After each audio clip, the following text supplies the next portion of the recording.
மிகப்பெரிய ஆபத்து வந்திருக்கிறது. ஏன்னா வலதுசாரி பெரும்பான்மை தீவிரவாதம், மதவெறி, இந்து மதவெறி, இந்தியாவே கபலீகரம் செய்து கொண்டிருக்கக்கூடிய அந்த மதவெறி தமிழ்நாட்டுக்குள்ள கால் பதிக்க துடித்துடித்துக் கொண்டிருக்கிறது. அதை கவுண்டர் பண்ணணும்னா வெறுமனே தொலைக்காட்சி வாதங்களையும் சமூக வலைதளங்களையும் பேசி மட்டும் பத்தாது. அப்கோர்ஸ் அது வேணும். சோஷியல் மீடியா மிகப்பெரிய பிளாட்ஃபார்ம். இன்றைய இளைஞர்கள் அதில் தான் முதல்ல எல்லாத்தையுமே கத்துக்கிறாங்க, பார்க்குறாங்க.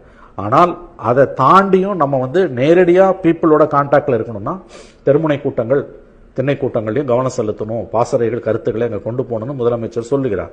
இது ஒரு நல்ல கருத்து, காலத்தே சொல்லப்பட்ட கருத்து. ஆனா அது உங்க கேள்வி, அது சாத்தியப்படுமா, கட்சிக்காரன் அதை செய்வானா அப்படின்றீங்க. செஞ்சாங்கன்னா அவங்களுக்கு நல்லது, இல்ல புத்தி வரலன்னா அதற்கான விலையை அவர்கள் கொடுப்பார்கள். ஒண்ணு மட்டும் நிச்சயம், இந்த கவர்மெண்ட் போச்சுன்னா நல்லா ஞாபகம் வச்சுக்கோங்க, திமுக கவர்மெண்ட், இந்த கவர்மெண்ட் எப்ப போனாலும் சொல்றேன், இந்த கவர்மெண்ட் வீட்டுக்கு அனுப்பப்பட்டால் அடுத்து தமிழ்நாட்டில் அமையக்கூடிய அரசு RSS பிஜேபியோட நேரடி அரசாக இருக்கும், அல்லது பிஜேபி மறைமுகமாக பெரிய அளவில் செல்வாக்கு செலுத்தக்கூடிய ஒரு அரசாக இருக்கும். எப்படி பார்த்தாலும் அந்த RSSோட இன்ஃப்ளூயன்ஸ் உள்ள கவர்மெண்டா இருக்கும். அது தமிழ்நாட்டை சவக்குழிக்கு தள்ளும் என்பது மட்டும் சத்தியம். இந்த புரிதல் திமுகவுக்கும் இருக்கணும், மற்ற மதசார்பற்ற சக்திகளுக்கும் இருக்கணும். அதனாலதான் முதலமைச்சரோட உரையை ஒரு வேக்கப் கால நான் பார்க்கிறேன்.